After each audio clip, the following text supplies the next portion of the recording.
Bismillahirrahmanirrahim. Assalamualaikum warahmatullahi wabarakatuh.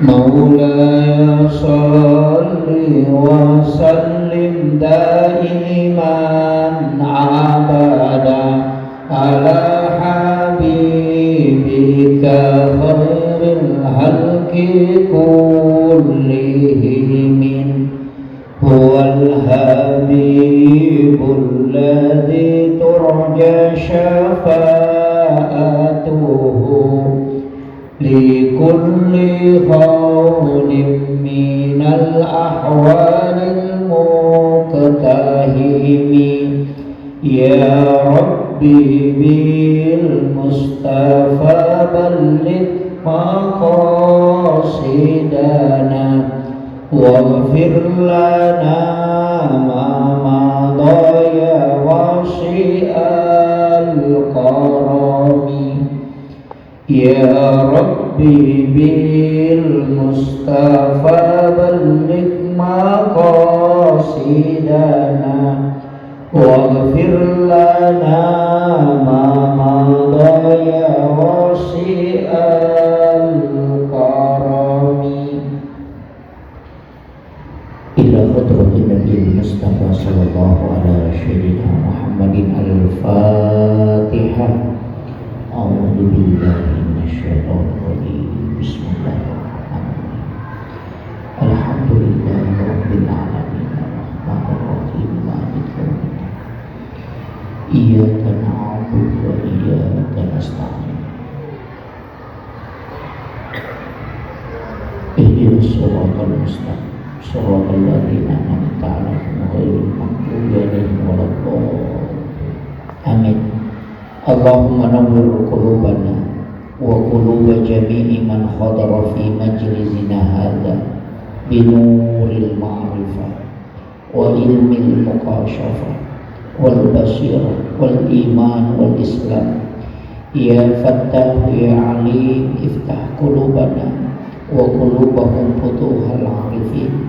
ربنا افتح بيننا وبين قومنا بالحق وأنت خير الفاتحين. آمين آمين يا رب العالمين. Hadratal muhtaramin wal muhtaramat, ikhwan fillah, wabil khusus yang kami muliakan dan kami ta'zimi Bapak Ketua Majelis Ulama Kecamatan, Bapak para alim ulama, terkhusus lagi kepada Bapak Camat ini dan juga Bapak Kapolsek. Alhamdulillah, seluruh tokoh masyarakat, tokoh agama, para alim ulama, ibu-ibu, dan terkhusus kepada Bapak Panitia dan sekaligus beliau adalah ketua bangunan masjid kita yang kita cintai ini. Alhamdulillah, saya pribadi sangat bersyukur bisa bersilaturahmi dengan seluruh masyarakat kita pada malam hari ini. Saya minta mohon didoakan karena saya tidak mungkin bisa berdakwah begini kalau bukan doa para jamaah. Saya masih punya jadwal kurang lebih 80 secara keseluruhan sampai selesai Desember. Saya hitung-hitung tadi itu saya finishnya di Malaysia dan ini masih keliling. Jadi mohon didoakan supaya tetap diberikan kesehatan. Malam hari ini jadi mohon maaf Pak Kapolsek, saya ceramah dari kemarin malam, tadi siang, kemudian lanjut ke sini. Jadi pembahasannya saya lanjutkan, tidak mengambil lagi yang dari awal karena jamaahnya banyak-banyak yang tadi mengikuti. Pertama, kenapa kita sebenarnya memperingati Maulid? Ternyata satu-satunya perbuatan yang diperintahkan oleh Allah dan juga Allah lakukan itu hanya satu, hanya sholawat. Jadi Allah perintahkan puasa, Allah perintahkan zakat, Allah perintahkan haji. Tapi di dalam Al-Quran itu hanya satu ayat yang membicarakan tentang Allah langsung yang berselawat. Inna Allah wa malaikatahu yusalluna 'alan nabi. Jadi Inna Allah wa malaikatahu, jadi Allah dan para malaikatnya yusalluna 'alan nabi, itu berselawat kepada Rasulullah. Baru kita disuruh ya ayyuhalladzina amanu sallu alaihi wa sallimu taslima. Jadi satu-satunya perintah itu yang Allah sendiri lakukan hanya sholawat. Nah, yang disuruh bersolawat itu kan orang beriman. Itu alasan pertama, walaupun nanti ada yang membantah kalau tidak sepakat dengan itu. Yang kedua, satu-satunya nabi dan rasul yang punya sandaran ibadah itu cuma Rasulullah.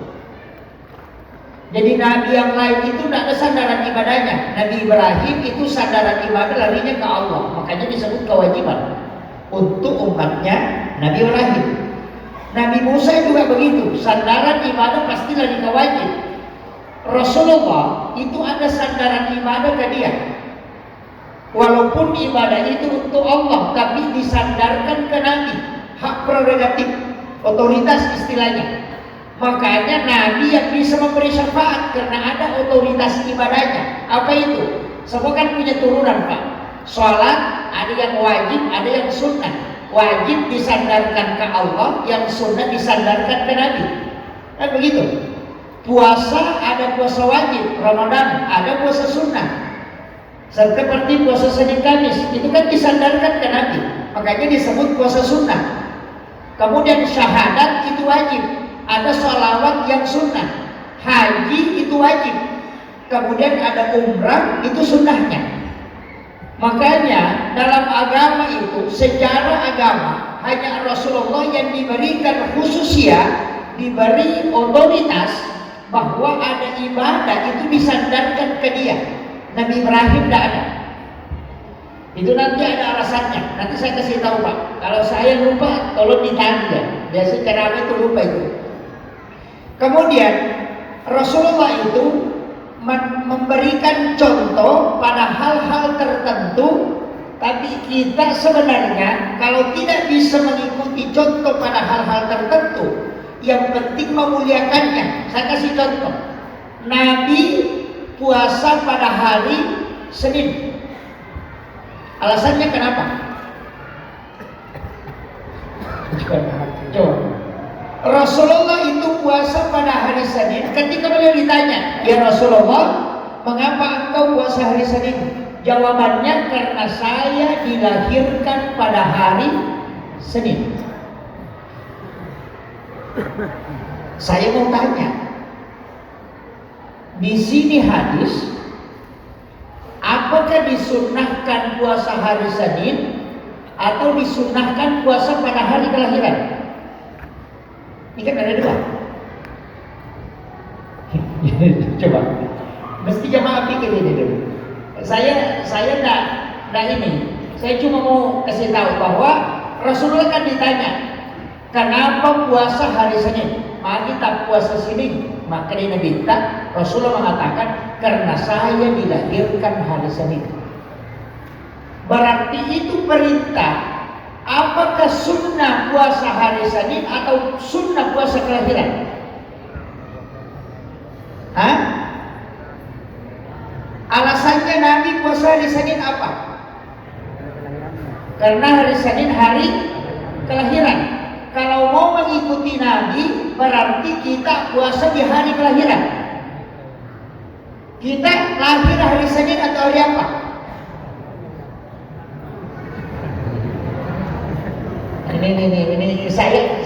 Ini kalau kita kaji hadis Pak. Makanya kalau kaji dalam kaidah mustalah hadis itu kan beda lagi. Nanti kenapa ada ulama itu yang puasa di hari kelahiran? Itu karena mengikuti Nabi di sini. Bahwa Rasulullah ketika ditanya kenapa berpuasa pada hari Senin, karena saya lahir hari Senin dan wahyu pertama diturunkan hari Senin. Makanya hukumnya di situ dua Pak. Siapa yang berpuasa pada hari Senin, maka dia puasa sunnah hari kelahiran Nabi. Itu titik beratnya, itu penekanannya. Jadi siapa yang puasa pada hari Senin, maka dia puasa sunnah hari kelahiran Nabi. Maka itu sunnah selamanya sampai yaumil qiyamah. Yang kedua, siapa yang berpuasa pada hari kelahirannya, tidak betul hari Senin. Kalau lahirnya hari Rabu, puasa hari Rabu. Kalau lahirnya hari Selasa, puasa hari Selasa. Siapa yang berpuasa pada hari kelahirannya, maka dia mengikuti Rasulullah berpuasa sebagaimana Rasulullah puasakan hari kelahiran. Kenapa? Kita kan pakai kenapa? Kenapa kalau puasa hari kelahiran? Seandainya Nabi ditakdirkan lahir hari Rabu, maka dia akan puasa hari Rabu. Seandainya dia ditakdirkan lahir hari Selasa, maka dia akan puasa hari Selasa. Cuma karena Rasulullah ditakdirkan lahir hari Senin, maka dia puasa hari Senin. Kenapa Rasulullah puasakan hari kelahiran? Kenapa Sayyidina Ali puasakan hari kelahiran? Kenapa Utsman bin Affan juga puasa di hari kelahiran? Karena orang yang berpuasa pada hari kelahirannya rutin setiap pekan, maka orang itu tidak ada penyakit yang bisa merusak tubuhnya. Itu kunci.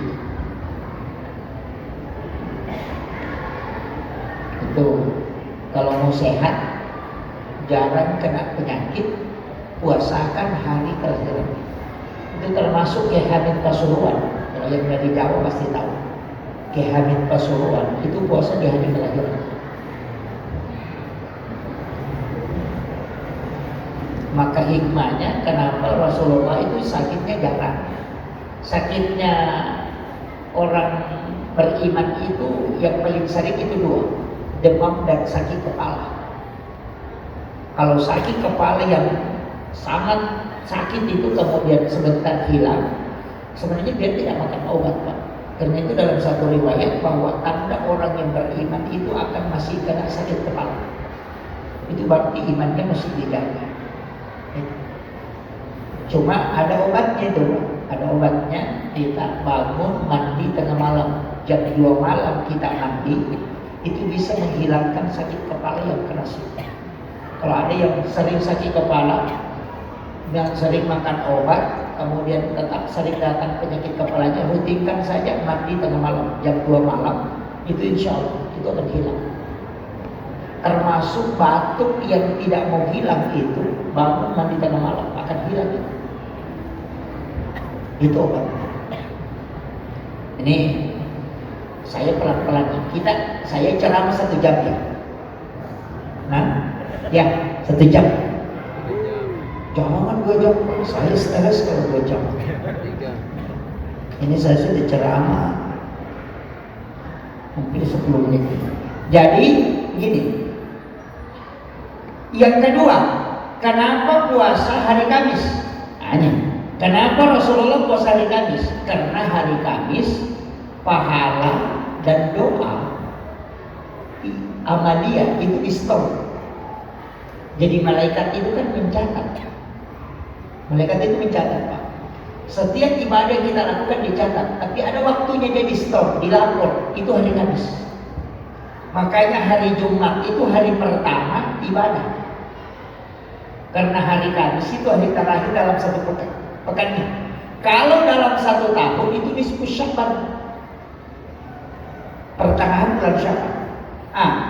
Makanya ini penting dulu saya sampaikan. Kalau kita berdoa, Pak, itu tidak langsung dilapor, karena dia menunggu hari Kamis. Kan begitu. Bapak berdoa hari Senin, malaikat catat. Hari Selasa malaikat catat, hari Rabu malaikat catat, hari Kamis malaikat catat, kemudian dia lapor. Jadi doa itu nanti dilapor hari Kamis. Makanya kalau hari Senin minta sepeda, Selasa minta motor, mohon maaf, malaikat juga ikut pusing.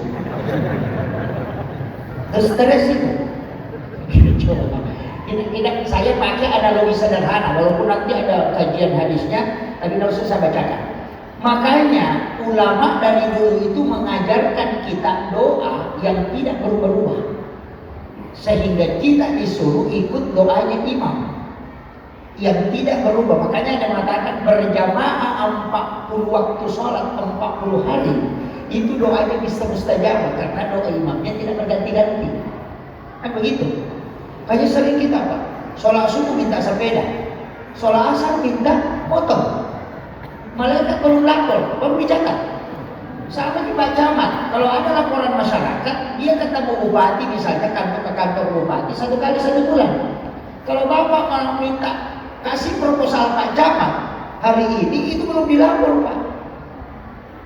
Baru disimpan, diarsipkan. Jadi nanti sampai 1 bulan misalnya baru dilapor. Jadi jangan masukkan proposal hari ini, besok lagi masukkan yang lain, baru bilang tidak dicari-carikan karena belum dilapor. Begitu juga malaikat. Ketika kita berdoa dia catat, nanti hari Kamis baru dilapor. Dari situlah Rasulullah, karena Nabi tahu setiap hari Kamis ini doa dan ibadah dilapor. Makanya dia minta, ya Allah, berikan aku 1 ibadah yang tidak menunggu waktu seperti ini. Oh, ini. Jadi Nabi minta, berikan aku 1 ibadah yang tidak menunggu sampai hari Kamis. Misalnya begini, kita mau melakukan perjalanan, musafir. Hari Senin kita berangkat, berdoa. Kita kembali hari Rabu. Berarti belum dilapor doa kita sudah kembali. Begitu. Ibu-ibu misalnya, suaminya selingkuh hari Sabtu. Berdoalah dia Bisa-bisa suaminya menikah itu doanya belum dilapor. Kan begitu. Coba, Nabi sudah pikirkan itu, bahwa umatku ini tidak sabaran.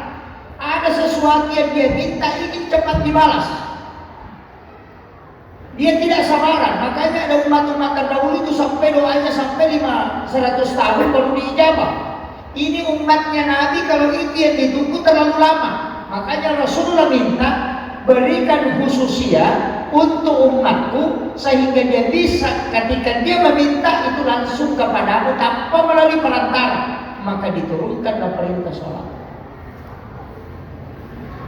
Makanya semua aktivitas yang dari ibadah doa itu pasti ada sholatnya. Kita mau tahu doa musafir, kan ada dong doa musafir. Bismillahi tawakkaltu ala Allahi la haula wala quwwata illa billah. Itu kalau kita belajar fikihnya, itu belajar lahiriahnya, itu dibaca. Tapi kalau kita belajar hakikatnya, itu ada namanya tasawuf lafsiyah. Cara bacanya begini: Bismillah, hilangkan dulu dirimu, baru baca bismillah. Kita ingat memang Allah. Kalau kita sudah tidak ada, langsung lapor.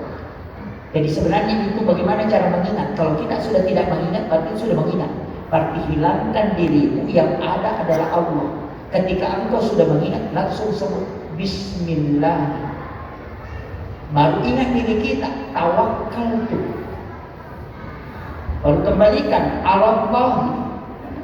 Baru la, huruf la kan begini kan? Tahu huruf la kan? Begini. Itu seperti orang duduk tahiyat itu. Kenapa huruf la begitu? Ada alif. Nah, itulah yang alifnya itu di situ kita bercantol.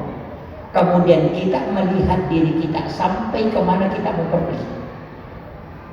Kalau sudah sampai melihat diri kita sampai di situ, baru kasih kembali lagi. Baru baca haula wala quwwata illa billah, tahan nafas. Baru tarik. Kalau kita naik pesawat, tarik nafas. Kalau darat dengan laut, keluarkan nafas.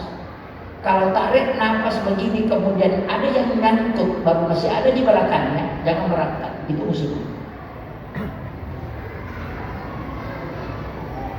Itu orang dulu mengatakan gantung memang nampak joka. Artinya sampai memang kau sebelum kau jalan. Ini saya bukan ini ilmu hikmah. Tapi jangan dipakai lagi Tuhannya. Dan usah lagi teruskan nanti yang lain ini. Kemudian, kenapa ada doa musafir? Ada sholat sunnah musafir. Karena ada sholat sunnah musafir itu. Sering kita lakukan ya. Sering kalau melakukan perjalanan, biasa kita sholat sunnah musafir ya. Itu sholat sunnah musafir Pak 2 rakaat. Sholat sunnah musafir ya sholat biasa, niatnya saja musafir. Tapi ada sholat sunnah musafir yang punya doa khusus yang diajarkan Rasulullah kepada Sayyidina Ali karamallahu wajhah. Itu ada di kitab Najm Balaghah Ummah. Bagaimana caranya? Itu sholat sunnah musafir 2 rakaat. Rakaat pertama membaca ayat kursi, rakaat kedua membaca surah Al-Kafirun. Setelah salam jangan menyentuh badan, langsung angkat kedua telapak tangan itu berhadapan begitu. Jadi jangan menghadap ke atas, kasih berhadapan pas di depan kita. Itu yang diajarkan Rasulullah Sayyidina. Lurus, kemudian lihat di tangan kanan, baru baca innalladzi farada 'alaika, pindahkan ke situ. Jadi innalladzi farada 'alaikal qur'ana laradduka ila mi'at. Kemudian hembuskan, kemudian usapkan ke badan. Itu apa pesannya? Siapa yang melakukan itu, sholat sunnah musafir dan membaca doa ini, maka tidak akan patah tulangnya, tidak akan menetes darahnya, dan tidak akan robek kulitnya hingga dia kembali di tempat. Itu ilmunya. Sudah hafal? Belum. Lambat juga kan? Itu doa tak sembarang. Makanya ada ilmu dari Sayyidina Ali itu yang sering orang katakan Al-Quran 10 juz. Mengatakan Al-Quran itu ada 40 juz, 30 juz yang tertulis, ada yang sembunyi 10 juz. Oh itu orang masalah itu. Iya. Kalau yang dia masuk 10 juz terbunyi adalah hadis qudsi, karena memang itu adalah firman Allah, tapi bukan Al-Quran, tapi adalah firman Allah. Ada benarnya sedikit, tapi tidak bisa sepenuhnya benar. Tapi kalau dia anggap bahwa ilmu yang dirahasiakan kepada Sayyidina Ali itu dianggap itu adalah ayat, oh jangan. Itu dari Syiah ini pakai. Tapi saya kasih tahu, kalau bapak ibu mau melakukan perjalanan sholat sunnah musafir, pakai itu. Itu doanya pendek. Innal ladzi farada 'alaikal Qur'an la radduka ila mi'ad.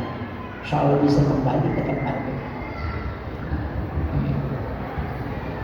Kemudian, makanya orang kalau sholat itu kan tidak menunggu, karena tidak melalui perantara malaikat, itu langsung komunikasi dengan Allah. Dan saya kasih tahu, kalau bapak mau ke Jakarta itu bisa naik mobil, tapi mungkin sekian hari baru bisa sampai. Kalau mau cepat naik kapal atau naik pesawat. Oh, dari sini ke Jambi, dari Jambi ke Jakarta sudah bisa tiba pak. Hanya mungkin 3 jam sudah bisa sampai. Tapi masih cepat dari pesawat, ada menelpon langsung. Nah, salat itu adalah komunikasi yang tidak menggunakan alat. Makanya orang dulu selalu mengatakan, ya komeko sifat bicara langsung kong Allah Ta'ala sempajak kok. Ya komeko mangkaline ada kong Allah Ta'ala ngaji kok. Artinya, kalau kau mau komunikasi langsung dengan Allah, maka sholatlah. Jika engkau ingin mendengarkan kalam-kalam Allah, maka bacalah Al-Quran. Tapi jika engkau ingin menyatu dengan dia, maka tafakkur. Oh, gitu. Tapi saya tidak bahas ke situ, nanti terlalu panjang. Kemudian, ini kita masih anukan. Makanya, ibadah itu Bapak Ibu sekalian, semua yang kita lakukan itu pasti ada sholatnya. Taubat, sudah ada doa taubat. Kenapa ada sholat sunat taubat? Karena kalau taubat nanti hari Kamis baru dilapor. Tapi kalau sholat sunat taubat itu langsung. Kan begitu. Makanya apapun masalah yang kita lakukan maka sholat. Orang keliru pak. Kadang nanti selesai sholat baru berdoa. Oh itu keliru betul itu. Mestinya berdoa di dalam sholat. Kalau minta dalam bahasa Bugis, jangan dilafazkan, cukup dalam hati, apalagi pada saat sujud terakhir. Dan itulah yang dilakukan Rasulullah. Setiap langkah yang dia mau lakukan, itu pasti dia melalui sholat. Nah, ini kan kita punya judul, apa tadi? Agamis, hidup agamis. Ini mana dimasuk hidup agamis? Artinya segala aktivitasnya disandarkan ke agama. Itu dibilang agamis pak. Bukan mempolitisasi agama. Jangan nanti belakangan baru cari dalilnya. Tidak. Usahakan sandarkan ke agama. Bagaimana caranya? Setiap perbuatanmu larikan ke situ. Bagaimana caranya? Ya kalau mau mulai usaha istihara dong. Kan begitu.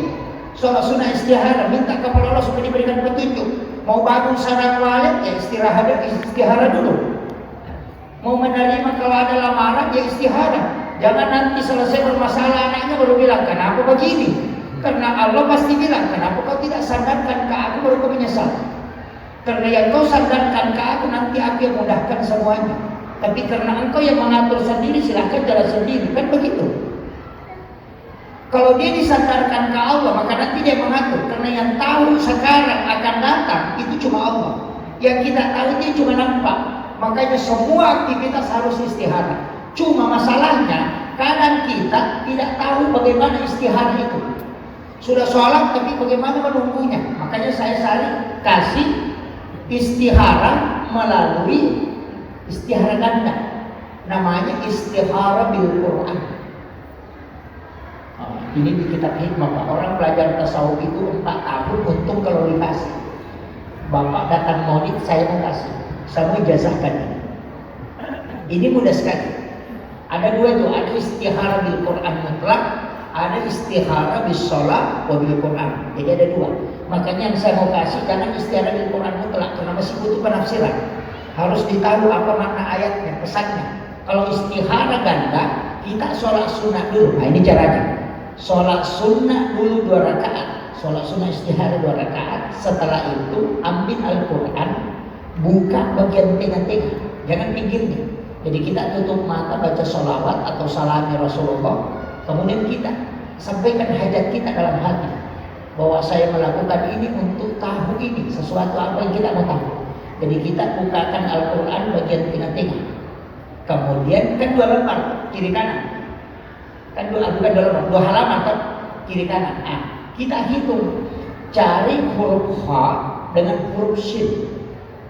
Berapa jumlah huruf H itu dicatat, dan berapa jumlah huruf Shin di 2 halaman itu baru dicatat. Kalau lebih banyak huruf H-nya, maka silakan lanjutkan.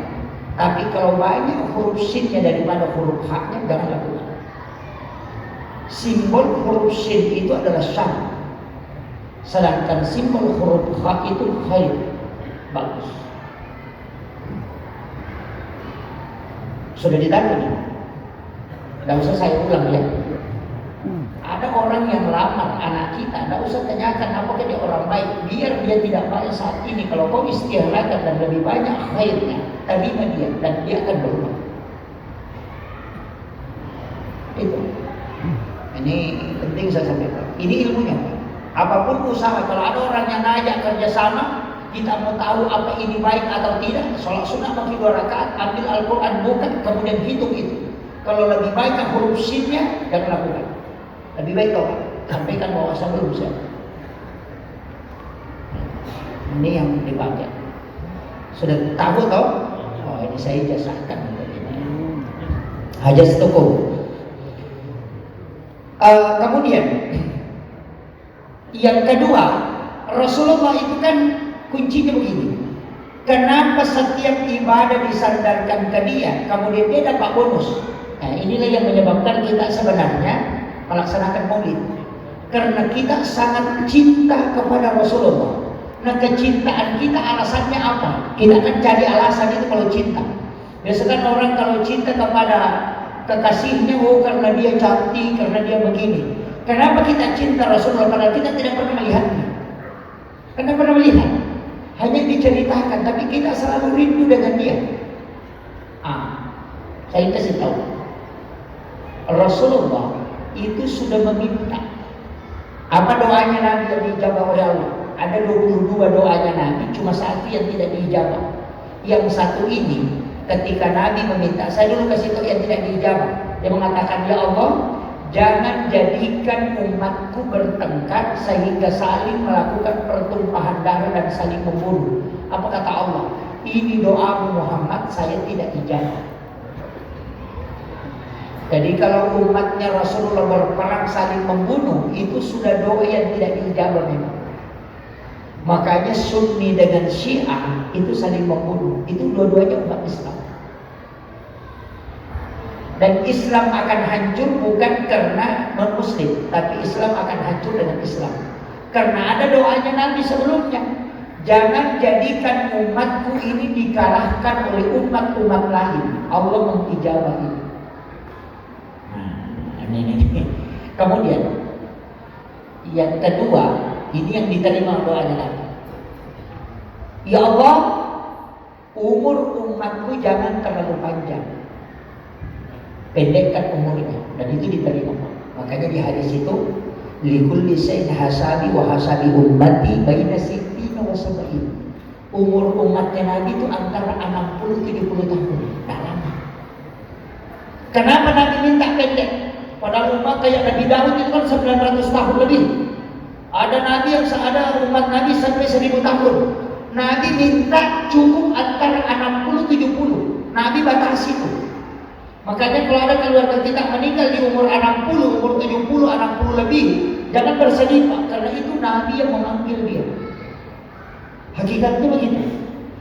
Makanya banyak orang itu mengatakan dia tidak berdoa. Cukup aku datang dengan keridhaan-Mu ya Allah, di mana doanya Rasulullah. Itu kita minta. Kenapa Nabi minta umur itu pendek? Padahal kita kan selalu minta umur panjang. Kenapa Nabi mengatakan umatku cukup 60-70? Nabi takut kalau kita melakukan dosa itu terlalu lama dihisap. Itu yang tidak diinginkan. Coba bayangkan Pak, kalau orang 800 tahun umurnya main judi, itu minimal 700 tahun main judi. Iya. Tapi kalau 60 tahun umurnya, paling tinggi 30 tahun berhenti itu. Nggak bisa dilari. Kan begitu. Makanya dia diminta. Kemudian dari fasilitas umur yang pendek ini pula lah sehingga Nabi minta kelebihan. Dosa yang dia lakukan cukup satu yang kau tulis ketika dia melakukan dosa, dan nanti kau tulis ya Allah ketika dia tidak bertaubat. Tapi kalau dia bertaubat ganti menjadi kebaikan. Kalau dia melakukan kebaikan lipat gandakan menjadi 10. Makanya dalilnya itu manja adalah hasanati falahu asru amsalihah. Kalau melakukan satu kebaikan itu dilipat gandakan menjadi 10. Itu karena Nabi minta, karena umurnya umatku pendek. Kalau sama Nabi terdahulu satu kebaikannya satu juga ditulis, berarti rugi umatku. Makanya lipat gandakan. Tapi dosanya cukup satu. Itu pun kalau dia tidak taubat. Makanya saya bilang Pak, kalau kita yang hadir di sini masuk neraka, celaka betul. Celaka betul. Kenapa? Kalau Bapak berbuat dosa 1 kali, kemudian sholat 1 kali, itu masih dapat bonus 9. Kan begitu. Dosanya 1, pahalanya 10.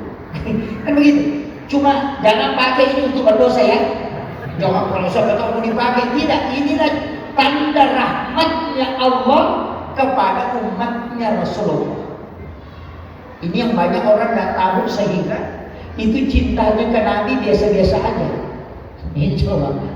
Ini Rasulullah minta ini Pak. Makanya Bapak Ibu ini sudah dimintakan oleh Rasulullah. Karena dia pendek umurnya, ibadahnya singkat-singkat, tapi dilipat gandakan.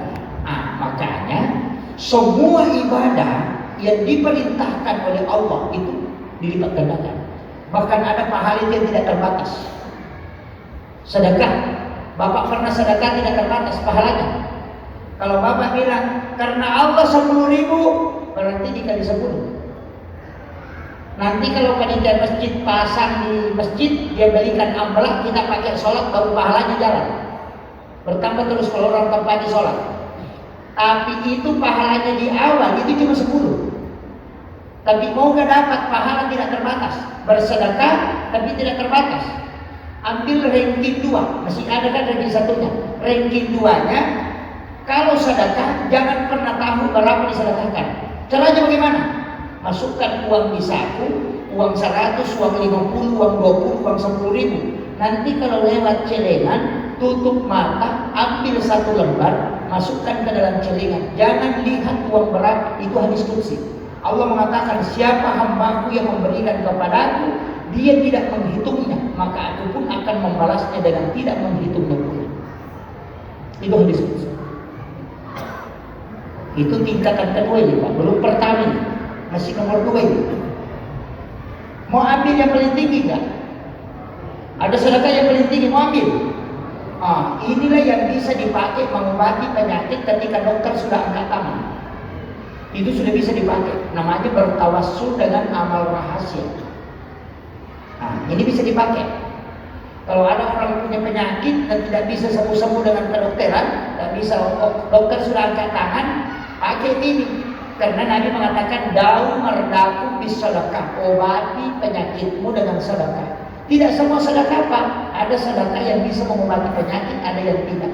Mana sedekah yang bisa mengobati penyakit? Ini nomor 1 ini. Ketika ada orang minta sumbangan, kita kasih kunci tempat uang.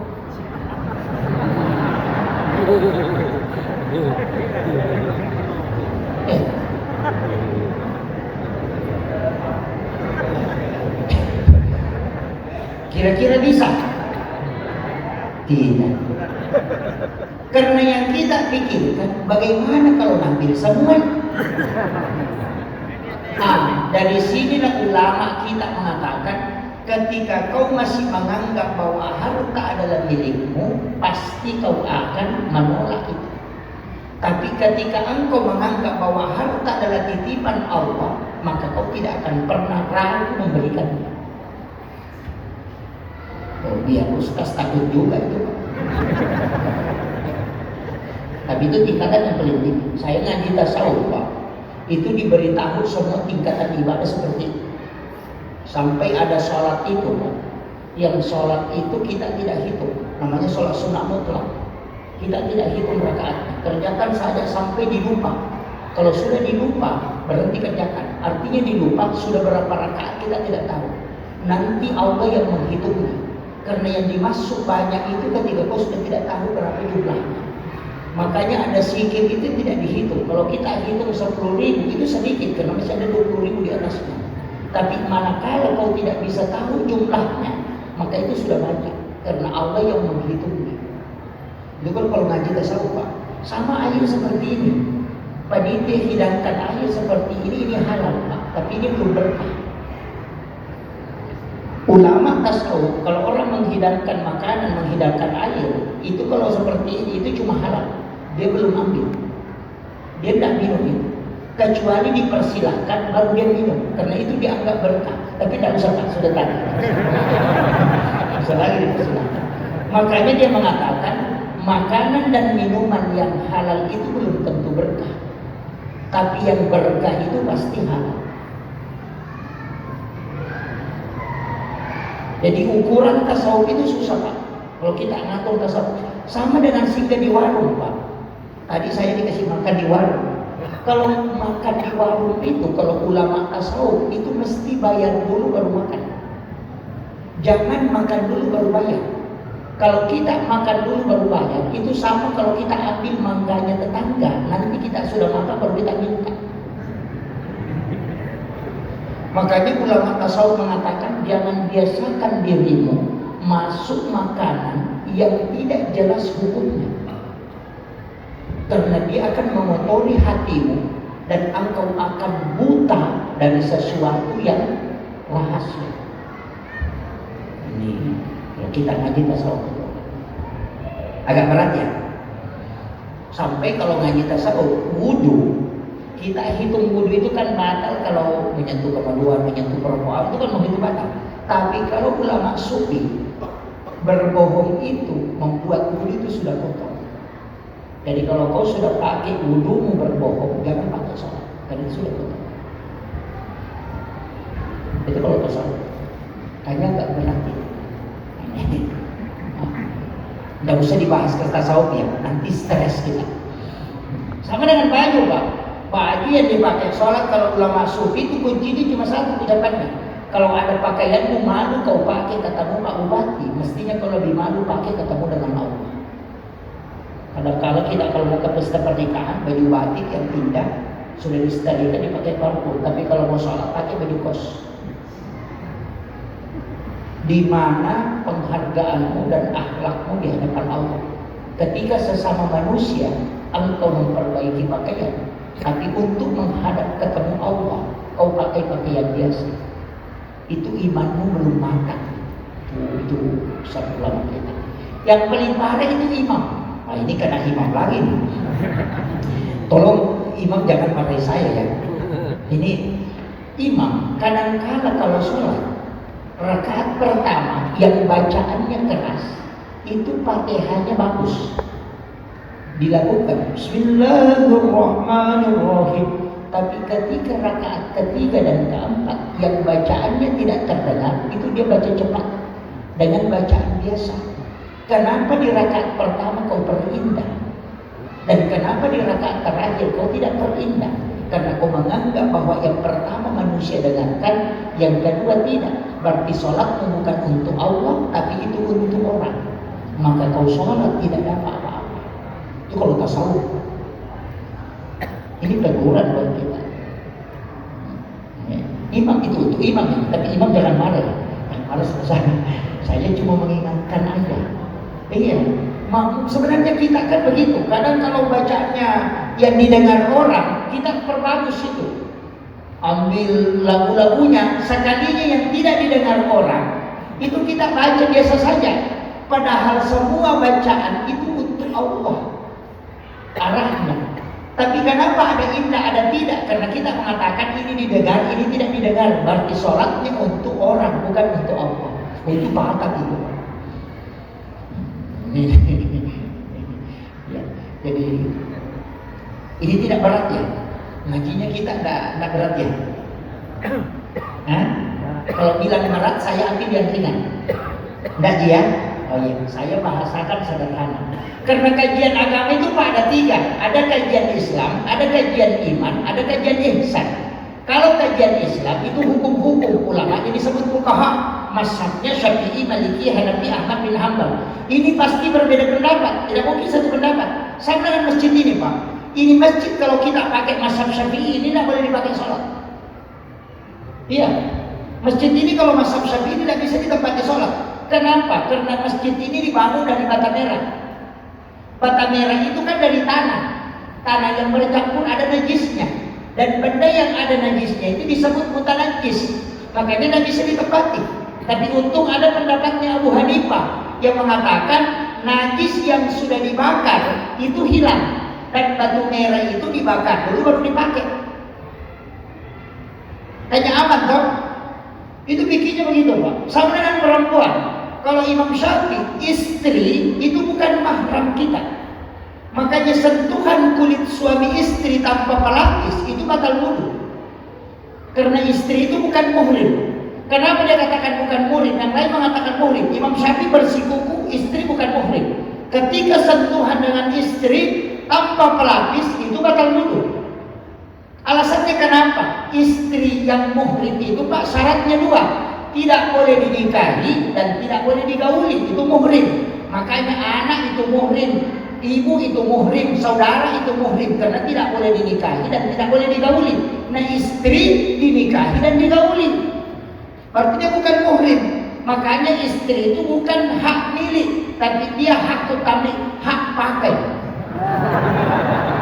Jangan marah Bu ya, saya sampaikan pendapatnya Syafi'i. Iya, hak pakai aja itu. Makanya kalau ada wanita bilang kita saling memiliki, itu keliru. Mestinya dia mengatakan aku adalah milikmu.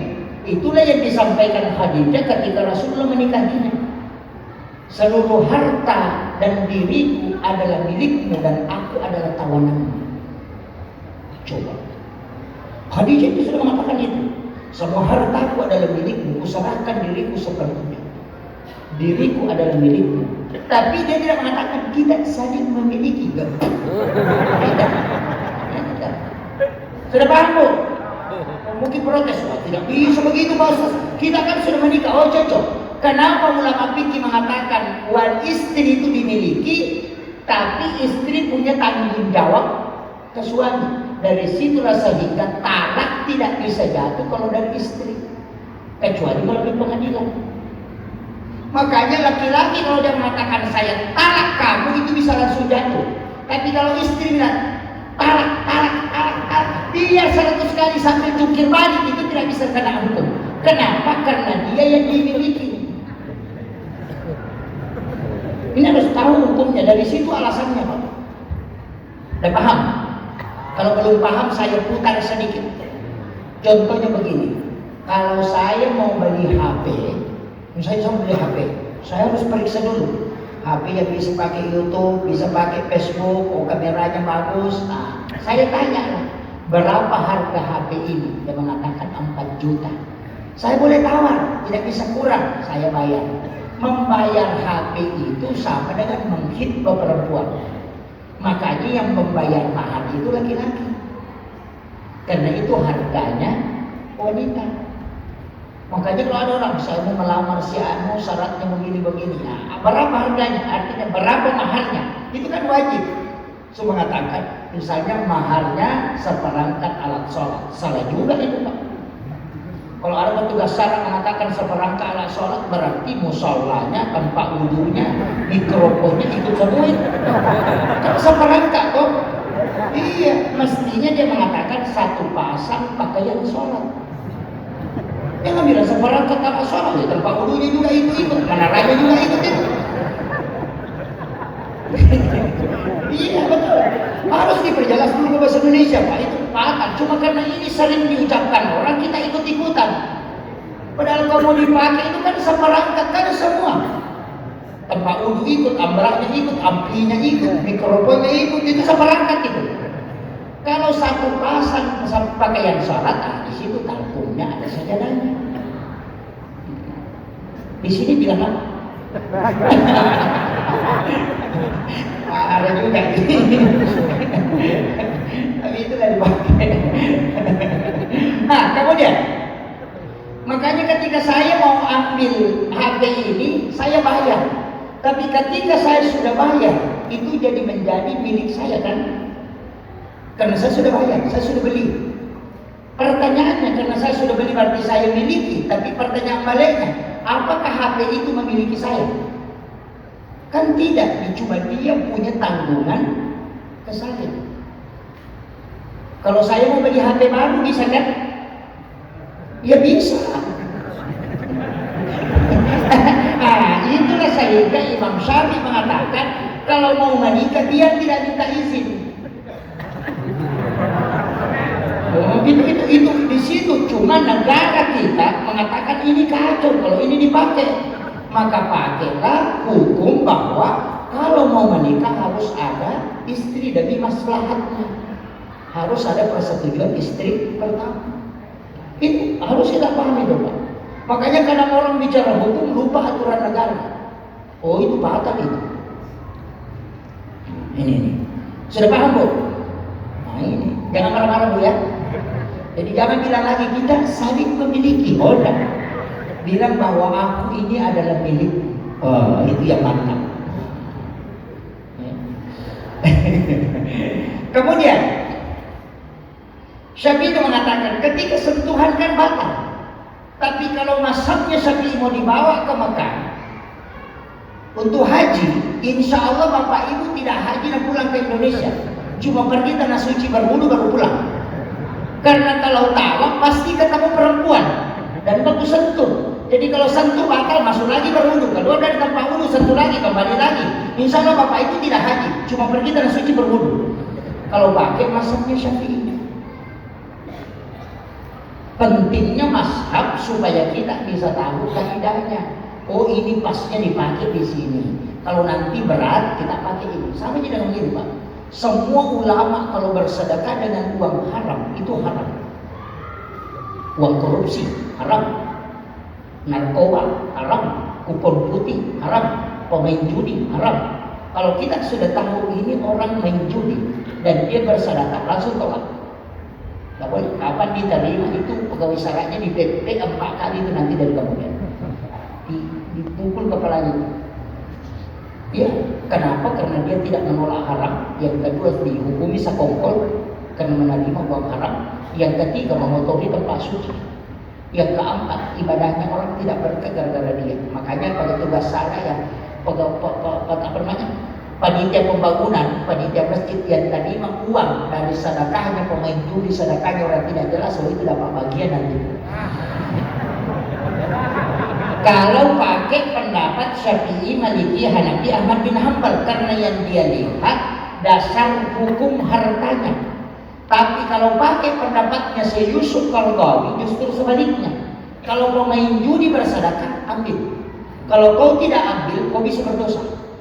Coba.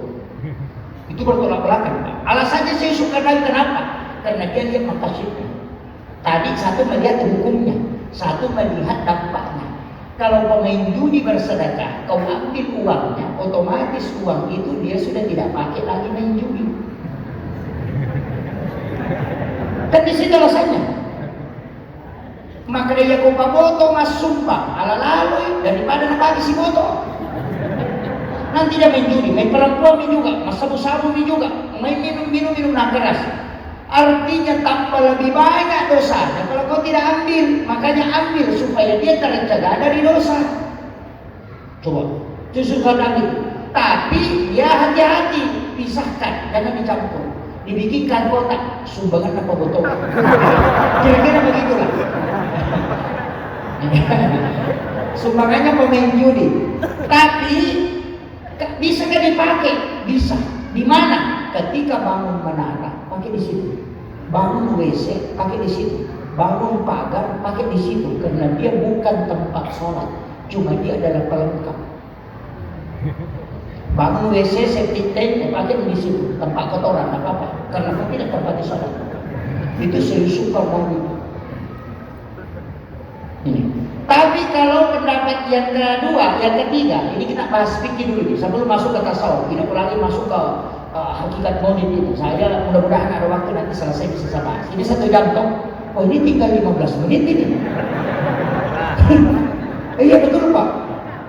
Waduh, saya harus persingkat ini. Makanya ada satu pendapat, itu kayaknya yang dipakai Pak di Pulau Kijang ini. Itu yang dipakai pendapatnya Imam Jasuli, bahwa jangan terima sumbangan langsung. Bikinkan kotak amal, kotak celengan, simpan di dekat pintu. Nanti di sana orang bersedekah. Nanti setiap bulan buka, ambil, pakai, kamu bangun. Nanti dari kemudian kalau ditanya sama malaikat, dari mana dikasih tahu? Saya tidak tahu, cuma ambil di celengan. Itu sudah ada.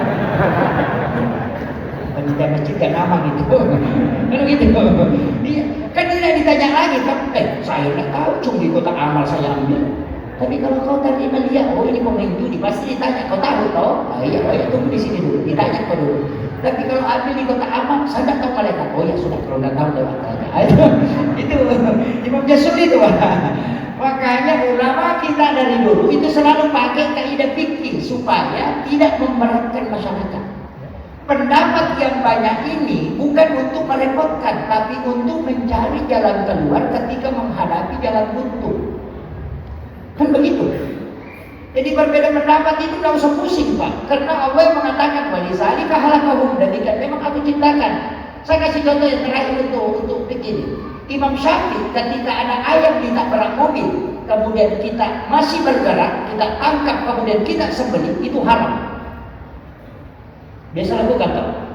Ada ayam ditabrak mobil, masih bergerak-gerak, kita ambil pisau baru baca Bismillahirrahmanirrahim baru bisa beli, baru mengatakan Alhamdulillah masih bisa diselamatkan. Itu kalau Syafi'i itu haram. Kau sembelih dan kau tidak sembelih itu tetap bangkai. Makanya haram dimakan. Haram walaupun disembelih. Kalau Imam Abu Hanifah itu halal dengan Imam Malik. Selama dia bergerak, sembelih dia. Ketika kau sudah sembelih, ada darah menetes di bekas sembelihannya, itu halal. Kita mau pakai mana? Syafi'i atau Imam Malik? Imam Malik. Atau dibagi, kalau ayam kecil pakai Syafi'i. Kalau ayam besar, Malikiyah. Saya pakai Syafi'i Pak, terus terang. Kenapa saya pilih Syafi'i tidak pakai Maliki? Itu demi kehati-hatian. Imam Syafi'i itu alasannya kenapa? Ini banyak orang tidak tahu alasannya. Imam Syafi'i mengatakan binatang yang ditabrak karena musibah seperti itu sebenarnya bergeraknya itu menuju ke kematiannya. Dia sebenarnya sudah mau mati, cuma kau sabotase. Karena kau mengakali. Coba kau tidak sembelih, lihat saja, tidak cukup 1 menit dia akan mati. Cuma karena kau mengakali dengan alasan masih bisa disembelih. Padahal dia sudah bergerak menuju ke kematiannya. Makanya Syafi'i mengatakan, kau sembelih, kau tidak sembelih tetap bangkai, haram. Imam Abu Hanifah mengatakan, selama masih hidup itu kan disembelih. Karena binatang yang disembelih yang hidup, kecuali sudah tidak bergerak, dia sudah mati. Begitu. Dan sembelih dia, ketika ada darah menetes di bekas sembelihan, berarti pengaruh sembelihan ada, maka itu halal. Tapi coba kita tarik ke sekarang Pak, di Pulau Kijang ini. Penjual ayam potong, itu kalau potong ayam, dia lipat sayapnya, dia tarik kepalanya, baru dia potong, masukkan ke dalam drum, baku tipis. Biasa 5 ayam tertindis, yang dibawa itu mati karena tertindis, maka itu bangkai kalau Imam Malik, karena yang dihitung yang terakhir. Kalau Syafi'i tidak masalah, karena yang dihitung yang penyembelihannya. Itu bahaya. Baru berpikir, kita pakai mana? Sudah. Itu juga penjual ayam potong Pak, karena dia tidak pakai basmalah kalau menyembelih. Dia lipat sayapnya, tak ada kepalanya. Orang bertanya, berapa kalau ini? 35.000. Dia sembelih 35.000. Tak baca basmalah. Tapi saya tidak tahu kalau di Pulau Kijang ada penjual ayam potong di sini. Maaf, jangan tersinggung Pak. Saya. Itu fikih Pak. Jadi pasti berbeda. Naik satu tingkat namanya kajian iman. Ini lain. Ulamanya disebut murabbi. Mazhabnya Mu'tazilah, Jabariyah, Qadariyah, Sunni dengan si Ahlus Sunnah. Jadi itu beda ya. Kajiannya akidah. Nah, sini saja banyak yang pakai cincin. Biasanya kan ada orang pakai cincin tuh. Yang mengatakan permataku ini bisa mendatangkan manfaat. Kan begitu kan? Iya nasa permata aku, ya rumah motor, kau buat di rumah dikana. Iya, kan begitu. Selain bisa pakai ini bisa selamat, ini juga bisa untuk kemudahan rezeki. Tapi begitu. Ada begitu ya? Itu musyrik atau bukan? Musyrik. Karena kita meyakini bisa memberi manfaat. Pertanyaan saya, kalau orang sakit kepala kemudian makan paramis, kemudian sembuh, itu musyrik atau bukan?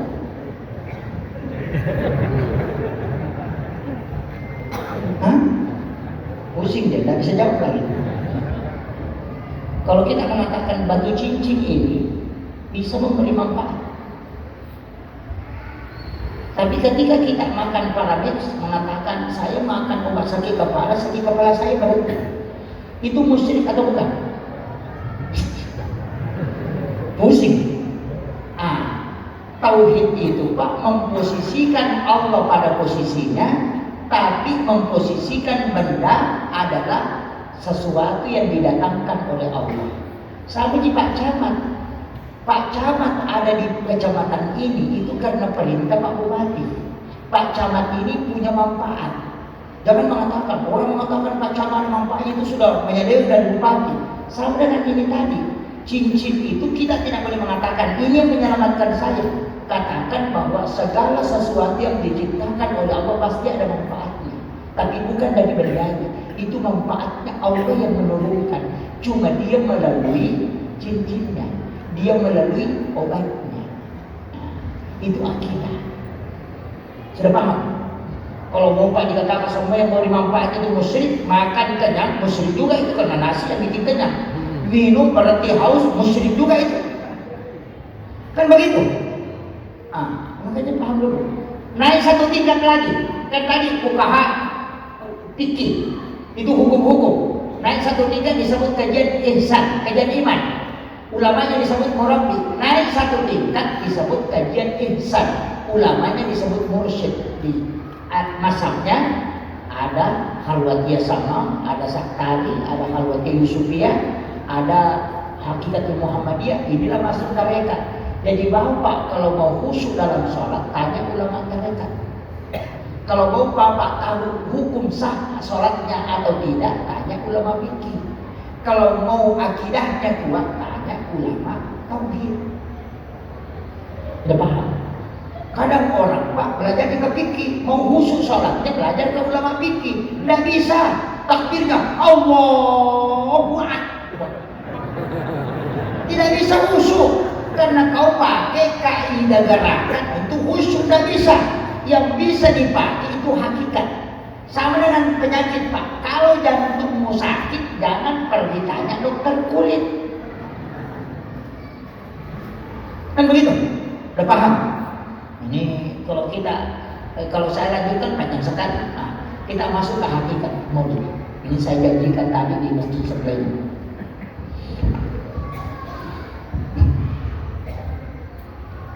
Rasulullah itu nurnya yang pertama. Makanya kan orang selalu mengatakan bahwa Rasulullah itu adalah nabi pertama di alam hakikat, tapi dia terakhir di alam lahiriah. Pemulangnya di hakiki, pencampuran di lahirannya. Makanya ketika Rasulullah itu Nabi Adam, ini Nabi Adam ya, di dalam surga itu disuruh bersalawat kepada Rasulullah, maka dia akan protes. Bukan kepada Allah, tapi kepada malaikat. Adakah yang diciptakan sebelum aku? Kan Nabi Adam pertama tau? Dan mengatakan Nabi Adam, adakah yang diciptakan sebelum aku? Apa kata Jibril? Ada Adam. Dia adalah Ahmad. Tidak mengatakan Muhammad. Dia adalah Ahmad. Itu namanya Nurul Muhammad. Makanya pancarannya Nurul Muhammad. Pancarannya Ahmad itu disebut Nurul Muhammad. Jadi Nurul Muhammad itu bukan asma, bukan nama, tapi itu adalah pancarannya Ahmad itulah menjadi Nur Muhammad. Sama dengan balon. Balon itu karena menyala, kita mengatakan balon. Tapi yang menyalakan balon itu adalah strum. Nah, jadi Nur Muhammad itu bukan nama. Namanya Nur Muhammad itu adalah Ahmad. Itu saya sudah bahas tadi malam di sini loh. Berdiri alif, ruku ha, sujud mim, duduk dal. Makanya tulisannya Ahmad. Kemudian tubuh kita juga dari situ. Bikul syai'in min Nurin Muhammad. Nabi Adam itu kan disuruh bersalawat. Ada di sini hikmahnya Pak. Setelah disuruh bersalawat, dia mengatakan, adakah yang diciptakan sebelumku? Jibril mengatakan ada. Siapa dia? Dia adalah Ahmad. Maka Nabi Adam minta, bolehkah saya melihatnya? Dia mau melihat Nur Muhammad ini. Bolehkah saya melihatnya? Dengan izin Allah diperintahkan malaikat. Itu nur, itu lewat di bawah sayapnya malaikat Jibril, bukan di atas sayap. Karena Jibril itu akan hancur ketika ketemu nanti. Nanti saya akan kaji. Jadi dia lewat di bawah sayap. Nabi Adam melihatnya itu kemudian langsung mencelupkan tanahnya, kepalanya ke tanah, ke bumi, sehingga dia tidak bisa melihat nur itu. Saking terangnya itu. Itu Nabi Adam itu buta. Hanya kisahnya di situ dia buta. Ketika dia melihat nurnya Rasulullah. Dari situlah alasannya Pak. Kenapa ketika Rasulullah jalan itu awan menutupi. Nah, sering di Ustaz sampaikan Pak, bahwa salah satu mukjizat Nabi yang dilihat oleh Bukhairah itu karena awan menutupi ketika Nabi jalan. Kita selalu mengatakan itu mukjizat. Oh, tunggu dulu Pak. Nabi itu ditutupi oleh awan, bukan karena Nabi takut kena sinar matahari, bukan. Itu karena ketika Rasulullah dikena cahaya sinar matahari langsung, tanpa ada yang menutupi, maka matahari akan hancur karena dia ketemu dengan nurnya Muhammad. Jadi matahari itu dijaga oleh awan supaya dia tidak hancur. Karena kapan matahari ketemu dengan Rasulullah secara langsung, maka matahari akan hancur. Itu karena tingginya nurnya Rasulullah.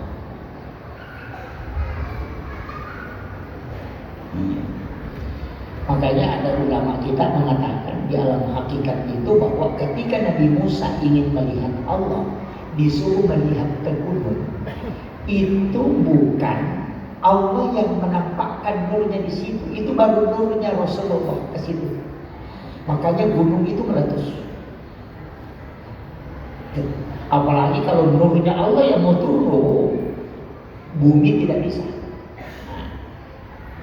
Inilah yang membuat, makanya semua itu mulia, Pak, itu karena Nabi. Jadi saya kasih tahu, kenapa Hajar Aswad mulia?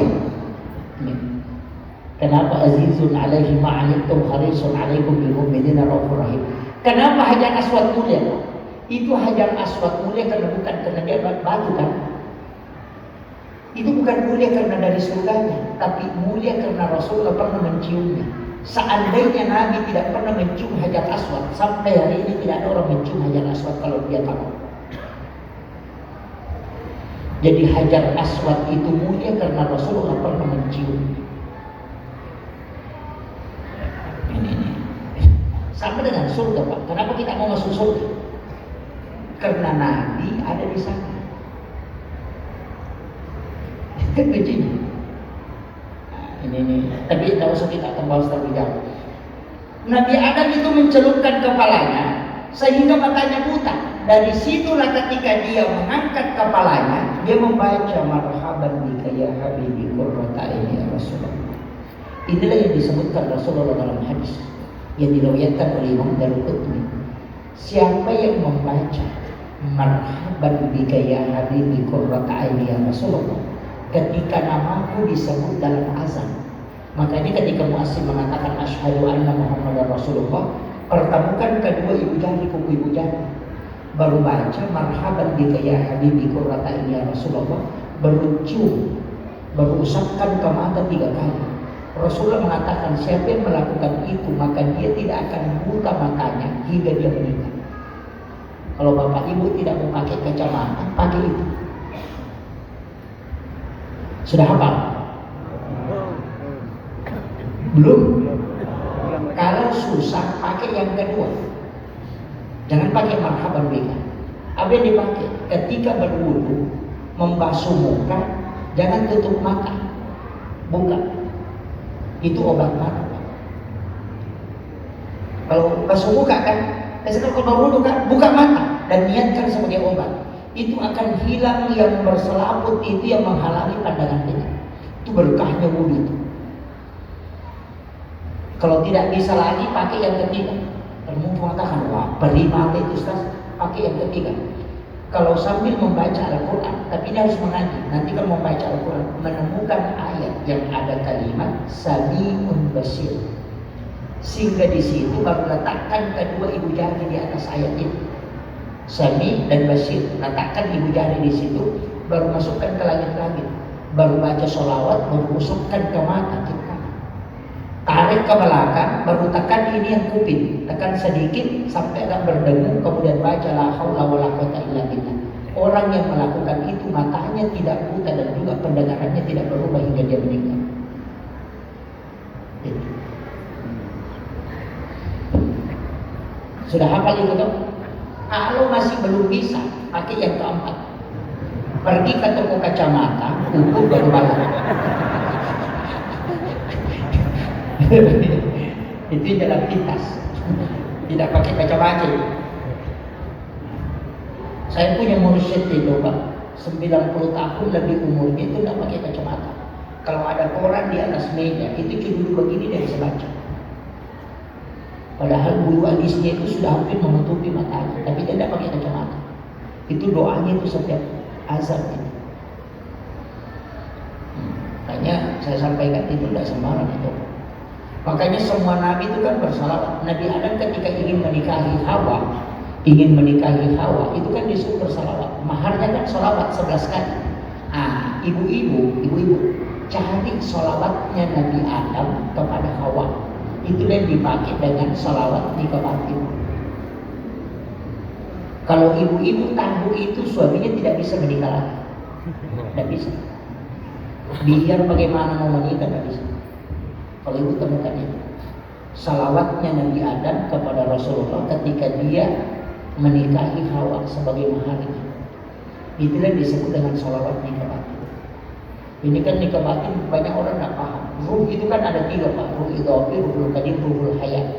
Makanya ketika orang tidur itu ruhnya diangkat, bukan digenggam. Kalau orang mati digenggam, kalau orang tidur diangkat. Makanya doa tidur itu kan doa mati. Bismika Allahumma ahya, bismika Allah. Makanya ketika orang tidur itu bisa bermimpi, bisa melihat, tapi matanya tertutup. Kan begitu? Mata apa yang dipakai melihat orang yang bermimpi itu segera bisa melihat. Itu bukan mata batin, itu mata idhafi. Ini juga lah yang biasa ada orang masuk kampung, dia bilang, kayaknya saya pernah ke sini. Biasanya begitu. Ada kampung kita masuk, kayaknya saya pernah bermimpi sampai ke sini. Itu bukan mimpi, itu ruh idhafi kita sudah pernah ke sana. Cuma jasad kita belakangan datang. Kalau orang tahu ini Pak, dia bisa bongkar perjalanannya. Bahwa saya sukses di tahun begini, saya akan sukses tahun sekian, itu karena dia tahu. Tapi saya tidak bongkar itu. Itu hitungan 7. Makanya 7 hari kelahiran akikah, 7 tahun kelahiran ajari dia sholat, 14 tahun umurnya itu sudah masuk tahap dewasa, 21 tahun suruh menikah. Kalau dia tidak menikah sampai 28 tahun, maka nanti 40 tahun baru mau menikah. Itu ada ukurannya. Kalau orang tidak sukses di atas 40, di bawah 40, maka dia tidak bisa sukses ke atas. Tapi kalau dia itu sukses di bawah ukuran 40, maka lihat ke atas dia bisa sukses. Inilah yang dipakai orang hidup hubungan. Tapi saya tidak buka itu. Cari sendiri. Kemudian, ini hakikatnya. Saya bicara hakikat sedikit ini. Dari situlah kenapa Rasulullah semua nabi mengucapkan salam kepadanya. Salawatnya Nabi Ibrahim apa? Apa salawatnya Nabi Ibrahim? Kalau salawatnya Jibril kan sallallahu alaihi Muhammad. Kalau Nabi Adam, marhaban bika ya habibi qurrataini ya Rasulullah. Kalau Nabi Ibrahim apa? Itu ada di pintu Ka'bah, Pak. Itu simak Ka'bah orang Buddhis bilang, simak Ka'bah. Itu ada di pas pintunya tuh kain yang terbelah itu. Di situ ada La ilaha illallahul malikul haqqul mubin Muhammadur Rasulullah shadiqul wa'id. Amin. Ini kalau orang baca 100 kali di waktu subuh atau sesudah sholat zuhur, itu tidak akan pakir hingga dia meninggal. Ini tuh nasihatnya simak Ka'bah. Sebenarnya perempuan itu cukup menghafal 4 doa, Pak. Yang pertama, la ilaha illallah malikul haqqul mubin. Hafal itu 100 kali dibaca sesudah duhur. Yang kedua, kalau dikasih uang sama suami, apa yang dibaca? Alhamdulillahirabbil alamin ala fi kulli halin ma razaqtana. Kemudian cium tangannya. Itu tidak habis uang itu, kemudian Allah tambahkan rezeki. Apalagi Bu? Tidak Bu? Oh, pusing memang suami. Itu salawat. Makanya kan semua Nabi punya salawat, dan cari itu Bapak Ibu sekalian. Tapi salawat kita itu istimewa karena satu-satunya ibadah yang 2 kali lipat. Satu lari ke Nabi, satu lari ke atas, ke Allah. Yang lari ke Nabi disebut syafaat, yang lari ke Allah disebut rahmat. Makanya kalau Bapak Ibu bersalawat itu 2 bendaharanya. Ada dilapor ke Nabi, satu dilapor ke Allah. Jadi kalau kita sholat cuma dilapor ke Allah, tidak dilapor ke Rasulullah. Catatan pahalanya itu cuma larinya ke situ. Kemudian kalau kita mengaji, catatan pahalanya lari ke Allah. Itu tidak ada dilapor ke Nabi. Tapi kalau sholawat ada yang ke Nabi, ada yang ke Allah. Yang ke Rasulullah disebut syafaat, yang naik kepada Allah itu disebut dengan rahmat. Nanti dipertemukan dari kemudian. Makanya orang yang diberi syafaat itu Pak bukan orang beriman. Yang diberi syafaat itu adalah orang-orang yang berdosa tapi dia Islam. Dan itu diselamatkan oleh Rasulullah. Jadi jangan khawatir, kita ini pada usah merasa takut lah masuk neraka begini, jangan. Saya itu jengkel sama ustaz yang selalu bilang neraka, neraka. Orang sudah sholat berjamaah masih dibilangin neraka. Saya bilang ini orang kayak dia yang punya pintu neraka ini. Ada penelitian neraka. Nabi itu sudah minta, apa permintaannya? Saya kasih tahu, ini yang kita bawa pulang. Kalau kita tidak ambil ini rugi betul ini. Ini sudah saya bisa tekan ceramah. Rasulullah minta, ya Allah, karena semua nabi kau tidak berikan jaminan. Umat-umat nabi terdahulu kau tidak berikan jaminan khusus. Maka saya minta kepadamu ya Allah, berikan jaminan khusus untuk umatku. Nabi kan mengatakan, kan sudah ada syafaatmu Muhammad. Nabi mengatakan tidak. Saya minta jaminan khusus darimu. Maka dari situlah ada satu doa yang diturunkan oleh Allah kepada kita yang membuat iblis menangis sampai matanya bengkak. Seumur-umur iblis itu tidak pernah menangis Pak. Ketika dia dilaknat oleh Allah menjadi ablas saja tidak menangis. Dia cuma minta berikan aku umur sepanjang dunia dan berikan aku kesempatan untuk menggoda anak cucunya Adam. Dan itu diberi kesempatan. Makanya iblis saja yang sudah dilaknat doanya masih diterima Pak. Masa dia sudah dilaknat, minta lagi, kasih kau umur sepanjang dunia. Allah mengatakan saya kasih. Coba, padahal dia sudah dilaknat. Mestinya kalau mengatakan tidak usah, tidak begitu. Kalau dia marah, Allah tidak begitu tingginya rahmatnya Allah. Kemudian, apa kata Rasulullah? Berikan jaminan yang membuat iblis menangis sampai matanya bengkak kata Nabi. Ini hadis Bukhari. Apa itu doanya? Allah mengatakan, sampaikan kepada umatmu Muhammad. Kalau dia membaca sekali doa ini di siang hari, maka kalau dia meninggal hari itu, aku yang menjadi jaminannya. Pasti dia di surga. Itu janji Allah. Ketika dia baca di malam hari Muhammad, kemudian dia meninggal pada malamnya, maka aku akan menjadi jaminannya. Dia akan di surga. Barulah Nabi tenang. Coba. Doanya itu pendek. Allahumma anta rabbi la ilaha illa anta khalaqtani. Sudah apa? Ini masih ada sambungannya. Masih ada sambungan. Allahumma anta rabbi la ilaha illa anta khalaqtani wa ana 'abduka wa la 'abdika wa 'abdika mastata'tu a'udzubika min syarri ma sana'tu wa aqulu laka bi ni'matika 'alayya wa aqulu laka bi dzambi wa ghfirli fa innahu la yaghfiru dzunuba illa anta. Sudah hafal? Sudah hafal? Saya kasih tahu Bapak Ibu sekalian, kita punya HP Android. Itu HP. Nanti kalau sampai di rumah, buka Google, ketik Sayyidul Istighfar. Sayyidul Istighfar. Ambil itu, copy atau ditulis, atau anak kita suruh tulis, kemudian kita hafal. Itulah doa yang membuat iblis menangis sampai matanya bengkak. Siapa yang membaca Sayyidul Istighfar 1 kali di siang hari kemudian dia meninggal, itu Allah yang menjadi jaminan. Dia kasih tahu Rasulullah, aku yang menjaminnya Muhammad. Coba. Kalau mau dapat syafaat Rasulullah itu banyak, tapi tidak bisa semuanya. Apa syafaatnya Nabi? Yang pertama, mimpi ketemu Rasulullah. Siapa yang pernah mimpi ketemu Nabi pasti dapat syafaat. Yang kedua, ketika azan dikumandangkan diam, jawab azan itu, kemudian baca sholawat, kemudian doa sesudah azan, maka orang itu pasti mendapatkan syafaat Rasulullah. Kemudian yang ketiga, ini yang paling gampang, karena azan itu kan setiap waktu, prosesnya agak lama. Yang paling gampang, setiap malam Jumat bersalawat kepada Rasulullah 100 kali.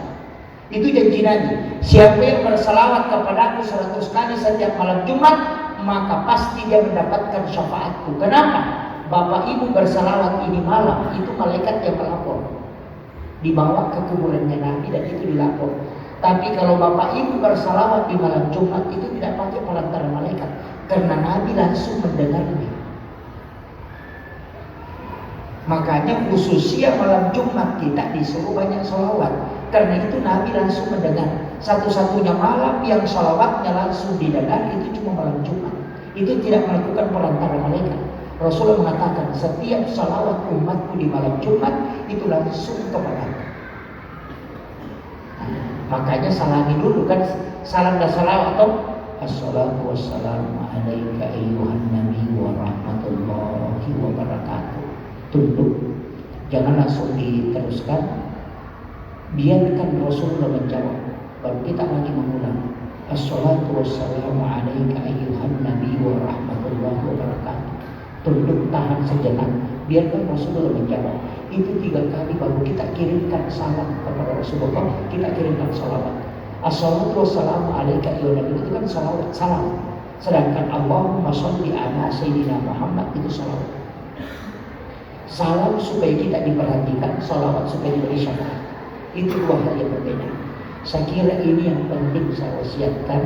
Laqad ja'akum, itu 2 ayat terakhir Quran surat At-Taubah, Pak. Kalau tidak ada cara mampu bisa kita ambil mudah dari yang pertama sampai yang terakhir. Cukup ini yang kita ambil yang satu. 2 ayat terakhir Quran surat At-Taubah disebut ayat Al-Husni, disebut juga azimatnya ulama. Baca ayat ini 7 kali di waktu pagi dan 7 kali di waktu petang. Bisa sudah sholat asar, bisa sudah sholat maghrib, dan bisa sesudah sholat subuh. Jadi waktunya itu sudah sholat subuh, baca 7 kali. Laqad ja'akum rasulun min anfusikum azizun 'alaihi ma 'anittum harisun 'alaikum bil mu'minina raufur rahim. Fa in tawallaw faqul hasbiyallahu la ilaha illa huwa 'alaihi tawakkaltu wa huwa rabbul 'arsyil 'azim. Dibaca 7 kali sesudah sholat subuh dan dibaca 7 kali sesudah sholat asar. Apa gunanya? Orang yang membaca ini 70 bala yang akan menimpanya itu diangkat ke langit. Yang kedua, orang itu tidak akan kena musibah tiba-tiba. Yang ketiga, tidak akan kena fitnah dunia. Yang keempat, tidak akan mendengarkan kabar buruk. Yang kelima, dia akan masih dipanjangkan umurnya. Orang yang sempat baca itu di waktu maghrib itu sudah dijamin tidak akan mati sampai subuh. Ulama kita dari dulu. Saya punya ulama di Sopet, Pak. Itu hafal Quran 30 juz, mungkin sekali hafalannya sampai